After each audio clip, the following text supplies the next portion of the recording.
Víctor querido, bienvenido, maestro, buen día. Buen día Silvio, buen día Julio, ¿cómo ¿Cómo están? estás, Buen año. Víctor? Buenos días. Igualmente, muy buen año Bienvenido. para vos, Muy bien. gracias, gracias por recibirnos. En principio, ¿qué estás viendo? Si te sorprende algo, si ratificás lo que venías comentando con nosotros hace algunos días atrás en relación a lo que puede llegar a suceder desde lo productivo y lo comercial, ¿no? Sí, yo creo que se mantiene en todo lo que hemos venido conversando en los últimos tiempos. Incluso si uno mira las faenas, o mejor dicho, los DTE destinados a faena hasta la fecha por Senasa y los certificados de exportación, se sigue manteniendo un poco la tónica de diciembre, ¿no? Es decir, una faena que va a estar probablemente, si nada pasa en el próximo quincena, en torno de los 1.050, 1.100, 1.100.000 cabezas, que es un poco lo que ocurrió en diciembre, y una exportación que claramente va a superar bastante en términos de participación a lo que es el mercado interno. Un poco ratificando esto que estábamos viendo, este ciclo de recuperación de rodeos y este crecimiento de las exportaciones por sobre el mercado interno, que probablemente coloquen al mercado interno o al consumo interno en enero en torno de los 44, 45 kilos, ¿no? Ya una baja importante con respecto a lo que venía ocurriendo durante buena parte del año pasado en materia de consumo, Víctor. Sí, pero no diciembre. Diciembre ya dio Claro. ese número, ¿no? De modo tal que ya te Claro. diría como que estamos repitiendo un poco diciembre, teniendo en cuenta además que en diciembre, además de la suba de precios, lo más significativo para el sector es que se inició el ciclo de recuperación de rodeos o de retención, depende cómo lo quieras llamar, ¿no? Claro, con lo cual interpreto también que resiste menos a la baja la exportación con lo que venía exportando en materia de volumen que un consumo interno que evidentemente está golpeado socialmente en estos primeros días del 2024. Sí, socialmente y además yo diría impactado comunicacionalmente, ¿no? Han salido una cantidad de papas fritas a hablar de precios que no son reales, Uf. más allá de la realidad que, como bien decís, obviamente se ha licuado el poder adquisitivo frente a cualquier cosa, no solo la carne, sino a cualquier insumo, producto o servicio. Pero todavía siguen hablando de valores que son Sí, ridículamente que no Sí. están, imposibles. que además no No me están. lo digas a mí que me vengo arrancando los pelos con lo de la carne a 20.000 pesos, Sí, Víctor. Desde que Claro, escuché eso, sí. no lo puedo creer. No lo puedo creer. Hay intencionalidad, así como tenemos este paro ridículo de la CGT, incomprensible, absolutamente irracional, en defensa de nada, de un país totalmente destrozado, no sé qué es lo que están defendiendo. Tener los mismos papas fritas de siempre diciendo pavadas y negando la realidad.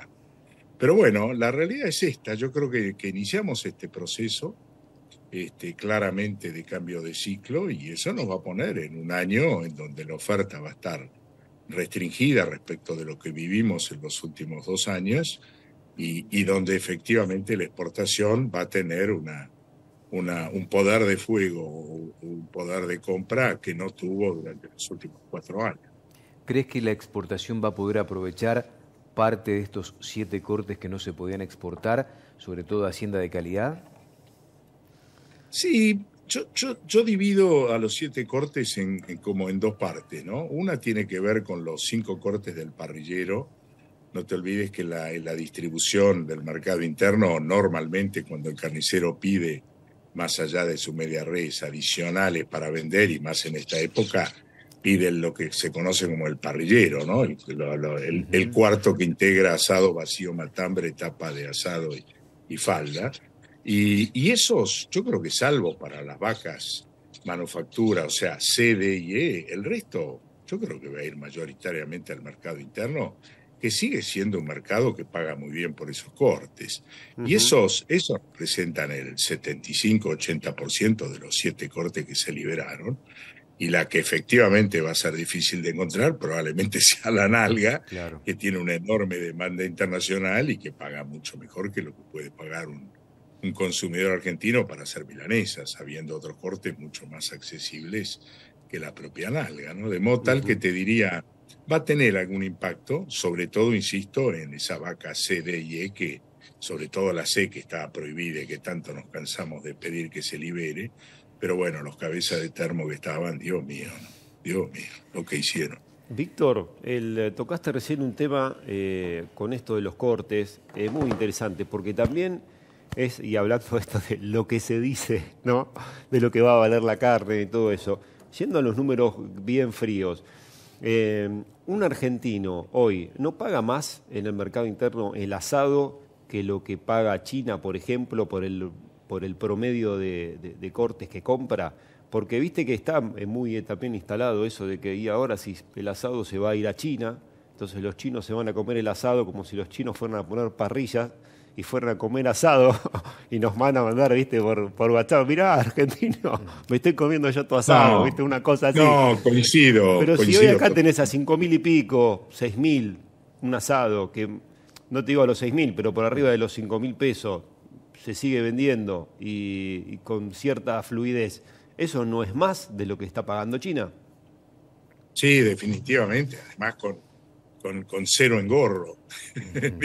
Claro. Que la cobras dentro de acá la semana que viene o en 15 días, ¿no? Que se tiene que ir hasta China. Que si es Hilton, que no Hilton, que 481, que no sé cuánto, que el papel, que el Senasa, que la faena. Esto comprás donde se te ocurra, en la feria, en Liniers o directo de campo, faena, cuarteás el parrillero, lo mandás a la carnicería, palo y a la bolsa, ¿no?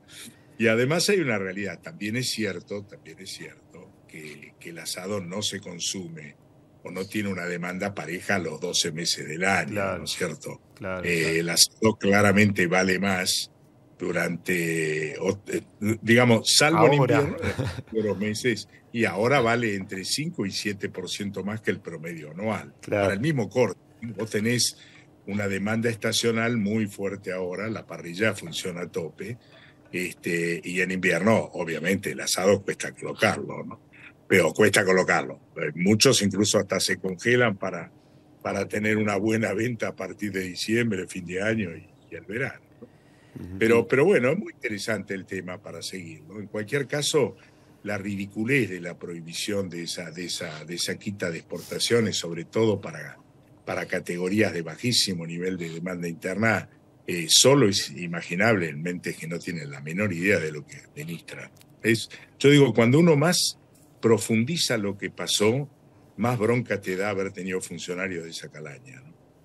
Víctor, ¿qué realidad estás viendo desde el punto de vista de la faena a partir de febrero? Porque muchos indican de que se va a profundizar esto que vos venís viendo y adelantando, que ya ocurrió en diciembre y que aparentemente va a suceder en enero. Volúmenes inclusive más bajos de lo que estamos notando. ¿Esto se va a producir?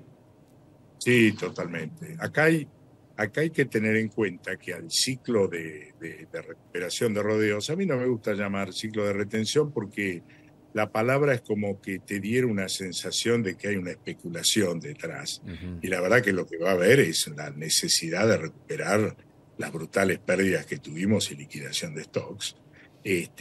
A esto tenés que agregarle que afortunadamente sigue lloviendo, en algunos lugares en exceso obviamente, pero el pasto hoy está sobrando en todos los campos. En cualquier campo que vayas vas a ver, te parece que hay poca hacienda y es la misma que tenías claro. cuando faltaba pasto y no sabías qué hacer con la hacienda, ¿no es cierto?, el año pasado o hace un año atrás y mucho menos también.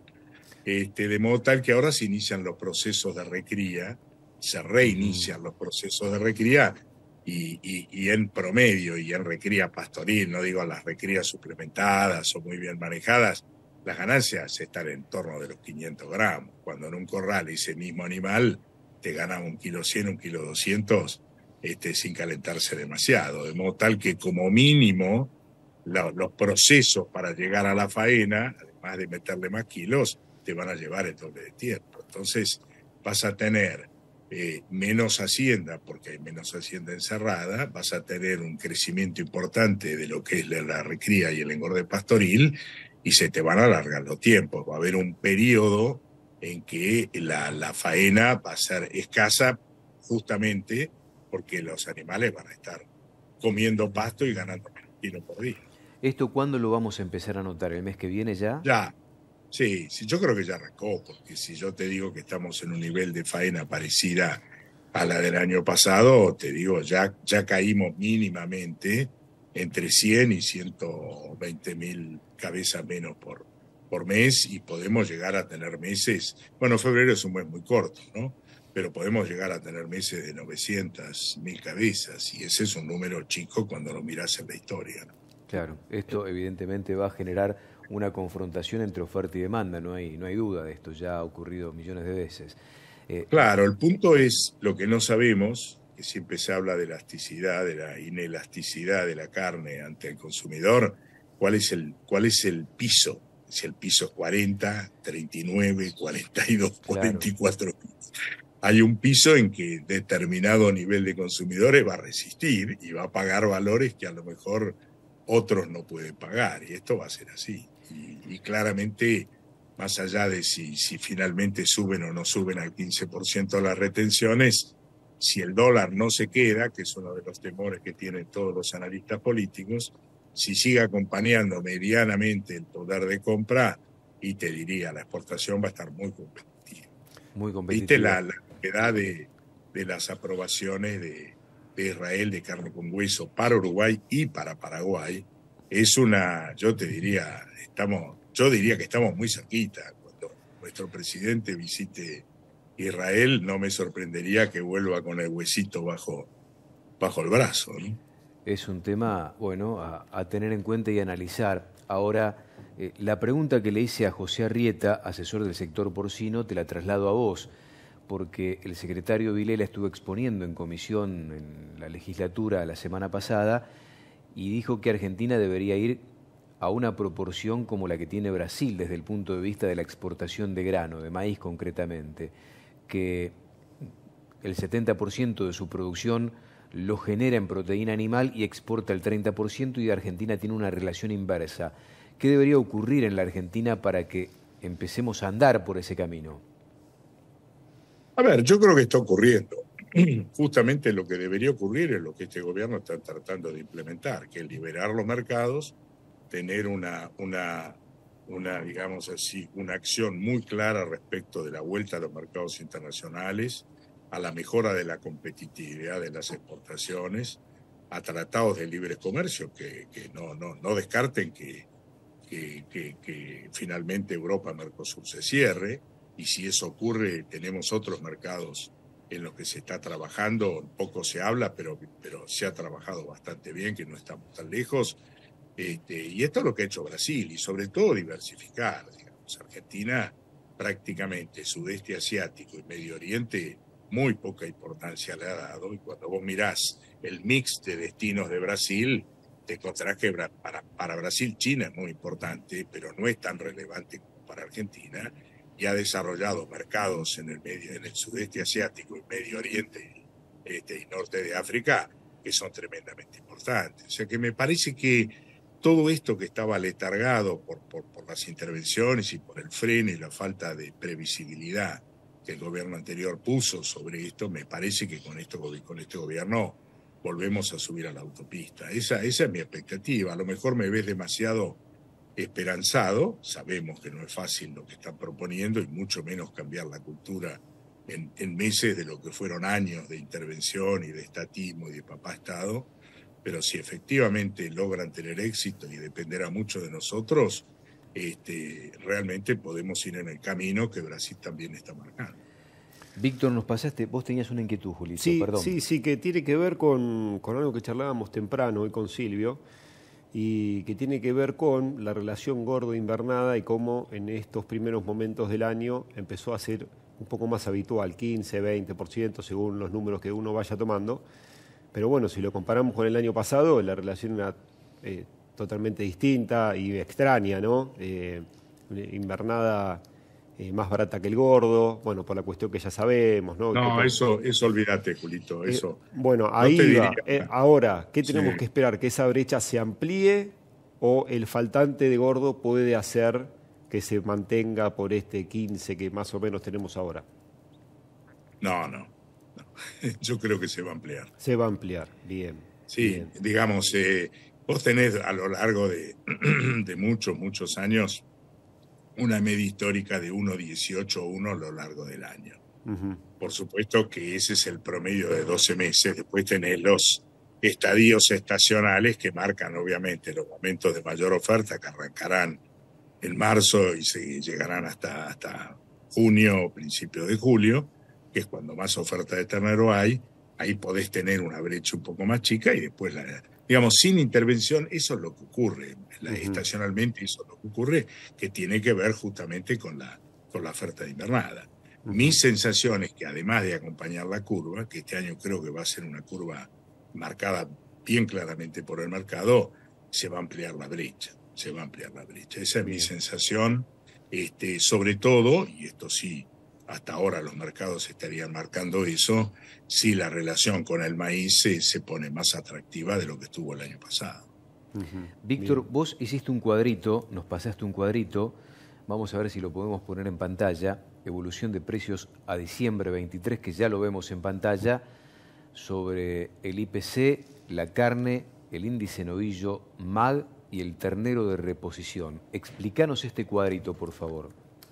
Sí, acá yo lo que quería mostrar, y de alguna manera también había otro que me gustaba mucho cuando lo puse en moneda constante, y es como, digamos, de alguna manera uno ve en el año 1, de alguna manera, cómo el precio de la carne se acomodó respecto de el diferencial que tuvo respecto de la inflación, del IPC, y cómo a la inversa, cuando ya lo mirás con un horizonte de 2 años, el resto de la carne y el ganado estuvo por debajo del IPC. O sea, las primeras 2 columnas son el IPC. La azul te marca el último año y la naranja te marca los últimos 2 años. Fíjate cómo, si mirás todos los azules, vas a ver que los precios del ganado y de la carne subieron o tuvieron un mejor valor en términos relativos respecto de la inflación. Cuando vos mirás la de 2 años, o sea, ampliás tu horizonte y vas a ver si hay el impacto global de la sequía, cómo pese a que la inflación fue alta y los precios del último año se acomodaron bastante bien de ganado y carne, terminaron estando por abajo del IPC. Y eso me parece que es importante. Por eso decía, había otro, pero lo explico. Y es cuando vos pones en moneda constante los últimos 2 años, o sea, ajustás a moneda constante el valor de la carne, el valor del novillo, el valor del ternero, digamos, durante 23 de los 24 últimos meses, o sea, el único mes donde efectivamente termina superando en el acumulado la inflación, fue diciembre del 2023. En los otros 23, ganado y carne estuvieron por debajo de la inflación. Ajustado a valor, vuelvo a insistir, moneda constante de diciembre de 2023.